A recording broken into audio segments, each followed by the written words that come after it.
Honestly, we were hesitant to cover this story last week because the news cycle was just becoming so dark and disgusting. But this story has sort of reached a fever pitch at this point. This artist named David, it's spelled D4VD, he is being accused of murder. An extremely gruesome murder of a child, a teenage girl named Celeste, whose body was found in a Tesla that does in fact belong to him. This was last week. Celeste's body was found in his Tesla, and TMZ broke the story. She went missing when she was 13. This was a couple of years ago that she was last seen. Or rather, she was last seen in April of last year. Yeah, it says in early when she was 2024. 13. Yeah. And her family reportedly never met David, never knew that she was in a relationship with him, but she was. And David has been on tour throughout all of this reporting, and only after 5 consecutive shows has he stepped back and canceled the rest of that tour. He was hoping to just ignore all of this news, but he is the #1 suspect in her murder at this point. He is reportedly cooperating with the investigation and denies the allegations that it was him. But the interesting part of this case is that she has a matching tattoo, or rather her body has a matching tattoo with David. A tattoo on one of their fingers with the letters shh, like shh. And I heard that that's a common tattoo. Maybe it's not one that people would think is unique to them. Is there another celebrity that has it? Was it Rihanna? Yeah. Also has that same tattoo. But maybe David got the tattoo because Rihanna has the tattoo, and then his girlfriend at the time got a matching one with him. But what's so sinister about this story is that since the allegations surfaced of this murder, David has been soaring in popularity, and his songs have been streamed millions upon millions of times. He is now the biggest gainer on Spotify's global top artists chart, jumping 63 spots since the allegations. And his single, which is aptly titled Romantic Homicide, that came out just last year, is the biggest gainer on the charts, up 102 spots to number 42 with 2.1 million streams. And Romantic Homicide is a song people are now claiming is his confession to this murder. So Sydney Watson posted about this. She said that in the music video for Romantic Homicide, he is covered in blood and dragging a body that ends up being shoved into the back of a car. And we were just discussing this last week. Like, should artistic output be used as evidence in court cases? Yeah. Whether it's a suggestion of a confession to a crime or a character witness or perhaps a threat or an incitement to violence.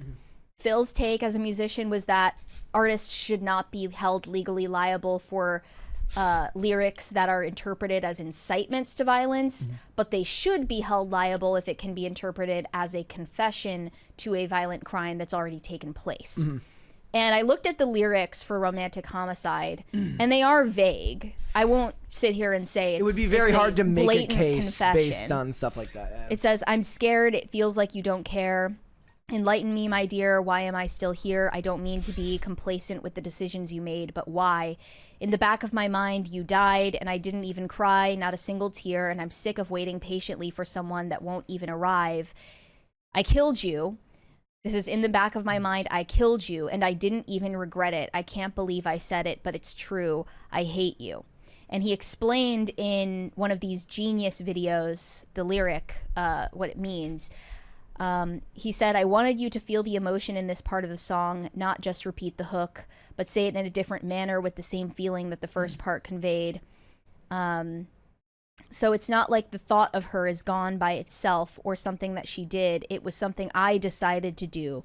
I killed her in the back of my mind, but it's more of a figurative I killed you, especially because I tried to stress that in the back of my mind. I say it so loud.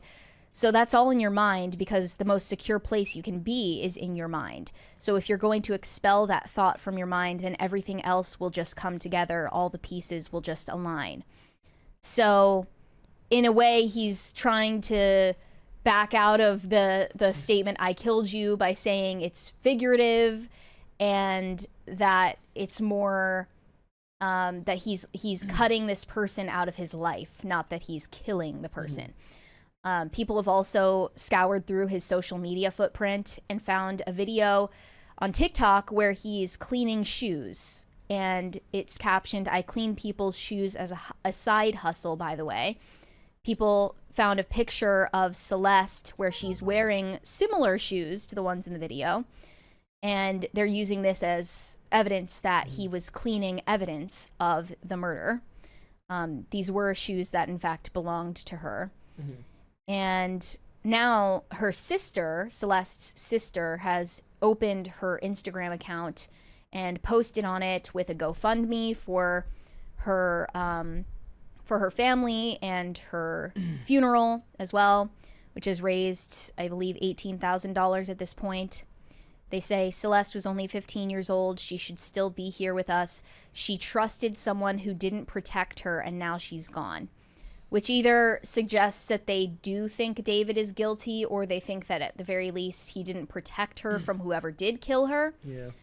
And then they were being accused of posting the GoFundMe as a scam to, I don't know, grift off of the tragedy. They said the GoFundMe was created by Celeste originally herself. She posted it, but later had to take it down because people were digging into her account and finding personal information about the family. Out of respect for their privacy and protect them during this painful time, we decided to share it here instead. The fundraiser is simply about helping the family through a hard moment. We appreciate everyone's support, kindness, and prayers. Yeah. So, I mean, personally, my personal opinion, I think he's guilty. That's just my personal opinion. He's guilty either way if they were in a relationship. Yeah. So that's not even to address the fact that David is 5 years older than Celeste, or at least how old Celeste was. Allegedly, they started dating when Celeste was 11 years old and he was 16. And she would have been 15 if she lived. And he is currently 20 years old. So he's, at the very least, a creep, a predator.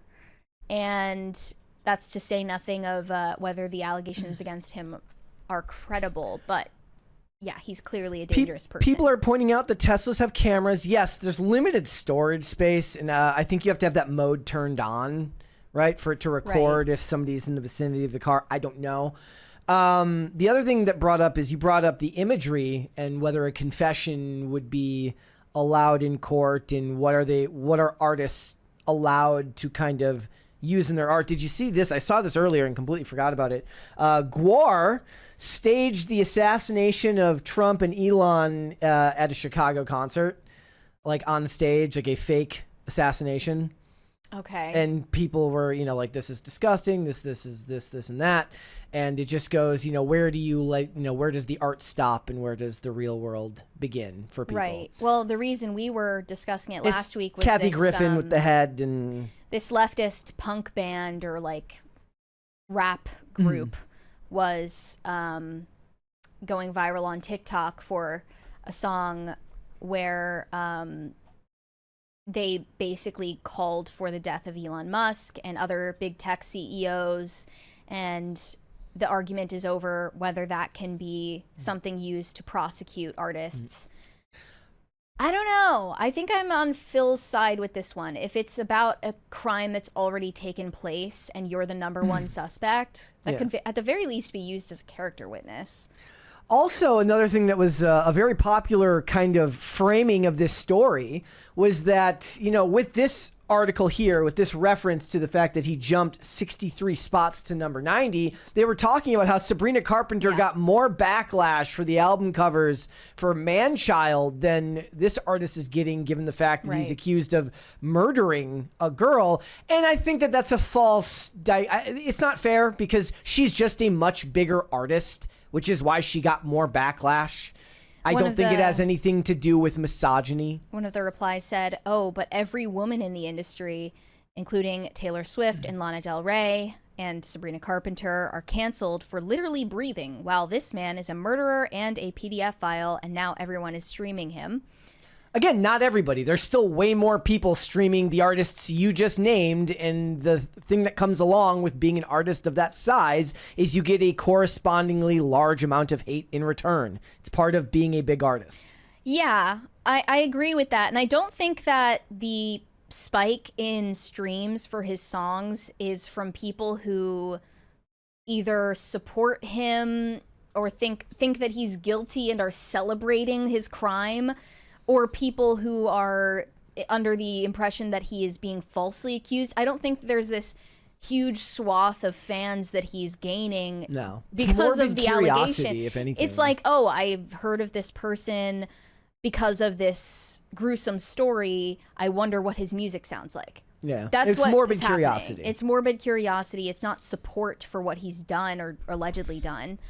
And in the case of Sabrina Carpenter, that was more so a discussion about whether she was executing satire, in a way that landed with her audience.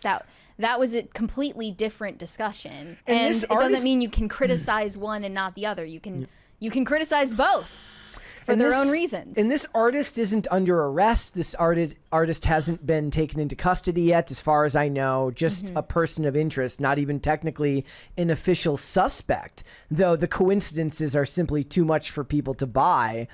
That it's his Tesla, they're just not buying it. And it is interesting to see what Sydney Watson pointed out, which is that, this is what the normies are talking about right now. This is the case that's fascinating people that don't have political brain and think about nothing but politics 24/7. It just goes to show that nothing really changes in history. The gruesome always makes headlines, and gruesome stories like this will always be a matter of public interest. It doesn't really matter. Like, the date may change, the players may change, but the story in a lot of ways ends up remaining the same. Right. So I just think people are misinterpreting this as some sort of wave of support for David, and it's definitely not. Yeah. If you're reading into it that way, you've let feminism rot your brain, actually. Thanks for watching. Listen to full episodes of Pop Culture Crisis on Spotify. Keep up with us on social media, and make sure you subscribe and ring that bell so you never miss the show. Bye, guys.